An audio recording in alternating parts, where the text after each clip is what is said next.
पहलगाम का अफसोसनाक वाकया और उसके बाद भारत की जानिब से जो जहर उगला जा रहा है, हुकूमत को तो हिम्मत नहीं हो रही कि वो पाकिस्तान का नाम ले, लेकिन ये मेजर गौरव आर्या हूं, जनरल बख्शी हूं, शशांक जोशी हूं, अर्नाब गोस्वामी हूं, ये जहर उगल रहे हैं, ये जंग को हवा दे रहे हैं, पाकिस्तान को धमकियां दे रहे हैं, पाकिस्तान पर सर्जिकल स्ट्राइक्स की धमकियां दे रहे हैं, LOC का मुआहदा खत्म करने की बात कर रहे हैं, सिंतास ट्रीटी को खत्म करने की बात कर रहे हैं और मोदी सरकार को प्रोवोक कर रहे हैं कि हमला करें पाकिस्तान के ऊपर, LOC पर दिवाली का जश्न मनाने की बात कर रहे हैं। मेरे साथ इस ट्रांसमिशन में मौजूद हैं डॉक्टर कमर चीमा साहब, दिफाई तजिया निगार, राना मुबशर साहब, सीनियर सहाफ़ी तजिया निगार, जनाब major general retired Zahid Mahmood साहब, दिफाई तजिया निगार, अल्लामा इब्तिसाम इलाही ज़हीर साहब और मेरी कुलीग शजिया नियाजी बैठी हुई हैं। एक बात मैं वाज़ेह कर दूं कि अभी तक हुकूमत को, भारतीय हुकूमत ने खुद पाकिस्तान का नाम इस्तेमाल नहीं किया, लेकिन ये जो जहर उगलने वाले, धमकियां देने वाले तजिया निगार और रिटायर्ड जनरल जो बैठे हुए हैं भारतीय स्क्रीनों के ऊपर, जो जहर उगल रहे हैं, उनके मुंह से झाग निकल रही है, पाकिस्तान को धमकियां दे रहे हैं, पाकिस्तान को निस्तु नाबूद करने की बात कर रहे हैं। इन्हें यह याद रखना चाहिए कि इस कौम के पास खोने को कुछ नहीं है, इनके पास एक ही ताकत होती है, वो ईमान की है। और जो एटमी मिसाइल, एटमी पावर पाकिस्तान के पास है, वो सजाने के लिए, फ्रेम करने के लिए नहीं रखी, वो इसलिए रखी है कि अगर दुश्मन हमला करे तो उसको जवाब देना है। और भारत को यह भी याद रहना चाहिए, बिलखुसूस ये जो धमकियां देने वाले लोग हैं, कि अगर फिर ये जंग आती है तो याद रहे आपका दिफा रेत साबित होगा, याद रहे कि फिर नक्शे तब्दील हो जाएंगे। अलामा साहब, ये जो धमकियां हैं जंग की, ये जो धमकियां हैं कि हम स्ट्राइक करेंगे, उसके बाद क्या सूरत हाल होगी, क्या मंजरनामा होगा? देखिए जी, मैं ये बात समझता हूँ कि 1947 हम ये बात देख चुके हैं कि जिस वक्त मुसलमान पूरे अदम से बाहर निकले तो बर्रे सगीर का नक्शा बदल गया था। और अब अल्लाह ताला के फजल करम से उस वक्त तो मुसलमान बेसरोसमानी के आलम में थे, ना उनका कोई रियासत थी, ना कोई स्टेट थी। अब तो मुसलमान का रियासत भी है, स्टेट भी है, एटमी असला भी है, हमारी मिलिट्री भी है, आर्मी भी है और जान देने वाले सरफरोश भी हैं। तो मैं ये बात समझता हूँ इंडिया का नक्शा यकसर बदल जाएगा। अब इंडिया पुरानी फॉर्म में नहीं रहेगा। वहां पे कई ऐसी तहरीकें मौजूद है जो इंडिया से जो है आजादी चाहती हैं। जो ही ऐसा कोई मामला हुआ उनको भी खुद ब खुद कुव्वत मिल जानी है। और मुसलमान जो वहां पे कर जुल्म बर्दाश्त कर रहे हैं, जिनका इस्तेसाल हो रहा है और जिनकी नस्ल कुशी हो रही है, मैं ये बात समझता हूँ उनकी मुकम्मल हमदर्दियां पाकिस्तान के साथ होंगी। अब आप बांग्लादेश में आने वाली तब्दीली को देख चुके हैं। हसीना वाजद जो कितनी देर तक भारत की कसीदा हानि करती रही, उनकी एजेंट बन के रही, तो किस तरह उसको टकरा के पास कर दिया गया है। हम ये बात समझते हैं इंडिया को अपने मुस्तकबिल का फिक्र करना चाहिए। बड़े लोगों को उससे नाराज किया हुआ है, बड़ी कौमों के रिजल्टमेंट वजूद है।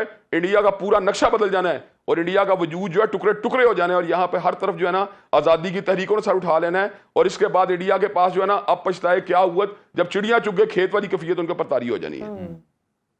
बिल्कुल ठीक। जनरल साहब, मैं आपकी जानिब आऊंगा। जनरल VP मलिक हूं, जो ex chief of army staff हैं, जो भारतीय हुकूमत और भारतीय सिक्योरिटी लैब्स को आइडेंटिफाई कर रहे हैं। दूसरी तरफ परवीन स्वाहनी, एक और इंडियन ऑफिशियल हैं, वो भी कह रहे हैं कि जंग का खदशा नहीं है, लेकिन टीवी पे जो नैरेटिव दिया जा रहा है और अगर कोई ट्रीटी खत्म की जाती है तो that can lead towards war. Where do we stand now? और अगर ऐसी कोई सूरत होती है, how well equipped is Pakistan and Pakistan forces? जी बिस्मिल्लाहिर्रहमानिर्रहीम। Thank you very much Jami साहब। आई थिंक क्रिटिकल टाइम है और ये बड़ा अफसोसनाक है। इस पूरे रीजन की बड़ी बदनसीबी है कि यहाँ पर एक ऐसा मुल्क मौजूद है जो न सिर्फ इस रीजन की बल्कि पूरे इंटरनेशनल पीस की जो अमन है उसका दुश्मन हुआ है जी। और ट्रांसनेशनल टेररिज्म जो अब इसका लीड एलिमेंट है, इसकी इंस्ट्रूमेंट पॉलिसी के तौर पर इसको यूज कर रहा है, क्योंकि उसने देखा हुआ है कि कन्वेंशनल मीन्स में ना वो पाकिस्तान को सबड्यू कर रहा है, ना वो चाइना को कर रहा है, और वो किसी अपने जो पॉलिटिकल परसूट्स है या पॉलिटिकल जो ऑब्जेक्टिव्स है उनको अपनी कन्वेंशनल मिलिट्री से अचीव नहीं कर पा रहा। तो उन्होंने प्रॉक्सी वार और टेररिज्म को अपनाया है जी। चाहे वो निजर सिंह हो कनाडा में, चाहे हरपत सिंह हो, हरपत गुंद वो अपना अमेरिका के बीच में, या पाकिस्तान के खिलाफ जो एप्लीकेशन है। तो I think this is bad luck कि ये इस रीजन में मौजूद। ठीक है राना मुबशर साहब, आपकी तरफ आना चाहूंगी। पाकिस्तान की इंटेग्रिटी पे सवाल उठाया जा रहा है और ये किया जा रहा है क्योंकि भारतीय मीडिया और थिंक टैंक्स को भी पता है कि अपोजिशन और हुकूमत में काफी फासले हैं। क्या ये वो वक्त नहीं जब पाकिस्तान की सारी सियासी जमातें, सारे इख्तलाफात भुलाकर इकट्ठे हो जाना चाहिए?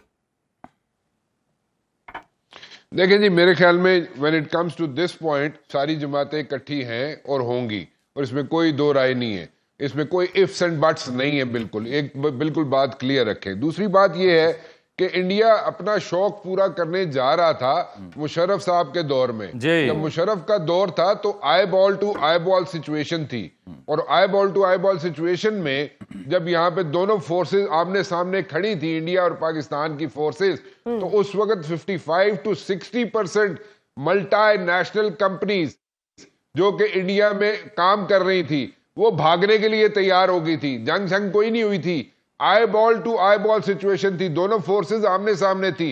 शौक पूरा करना है इंडिया ने तो फिर कर ले, दोबारा कर ले, हमारे पास तो we have got nothing to loose.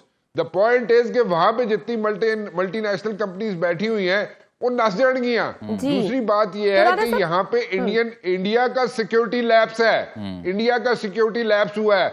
4-5 घंटे जनाब सारा मीडिया जो था इंडिया का वो खामोशी तारी हुई थी उस पे, और आपके बंदे जनाब, आपके खुद बंदे निकले हैं वहां पे, इंडिया के बंदे निकले हैं, इंडियन फोर्सेस की वर्दियां पहनी हुई हैं, और वो वर्दियां पहन के वहां पे जनाब वारदात करके चले गए हैं। तो आप इंडिया का इंटेलिजेंस फेलियर है। ठीक, राणा साहब ये बताइए कि इस्लामाबाद में कोताहियों को हमारे जिम्मे क्यों डाल रहे हैं? ठीक है, ये बताइए कि इस्लामाबाद में सियासी और अस्करी क़यादत क्या सोच रही है?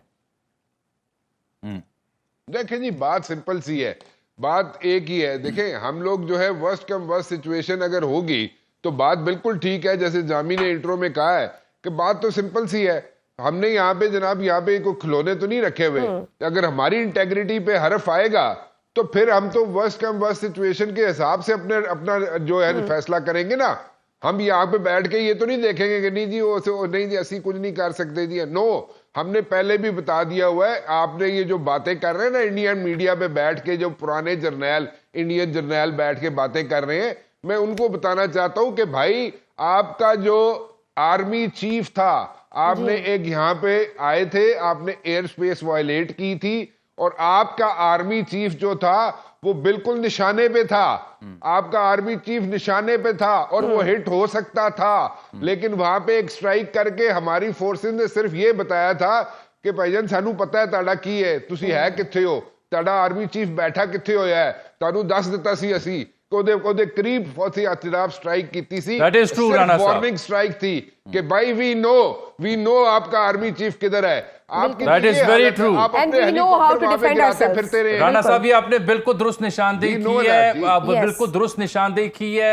आर्मी चीफ उनके मकबूजा जम्मू एंड कश्मीर में जिस जगह बैठे हुए थे उसके आसपास घास वाले इलाके में, लॉन्स में स्ट्राइक करके, सिग्नल करके उन्हें बताया गया था। मैं तो ये कहूंगा कुछ यार्ड्स के फासले पे स्ट्राइक की थी। सिर्फ ये बताया था कि जनाब आपके आर्मी चीफ हिट हो सकता है। और आपकी तो कंफ्यूजन की, इंडियन फोर्सेस की कंफ्यूजन की तो ये हालत थी कि अपने जहाज निकालते फिरदे सो तुसी। वेरी ट्रू राणा साहब, मैं आपसे मजीद निकाल रहे सो बिल्कुल अपने जहाज तुसी केड़ी गल्ला कर रहे। वेरी ट्रू, वेरी ट्रू यार, वेरी ट्रू। आपने जो यहाँ पे बड़ा फेयर एनालिसिस आपने दिया। एक बड़ा इंपॉर्टेंट पॉइंट है, जी जी, one important point, very important point, that is कि देखे अभी 4 घंटे 5 घंटे तो आप खामोशी तारी हुई थी आप पे, इंडियन फोर्सेस पे, उनको पता ही नहीं था हो क्या रहा है।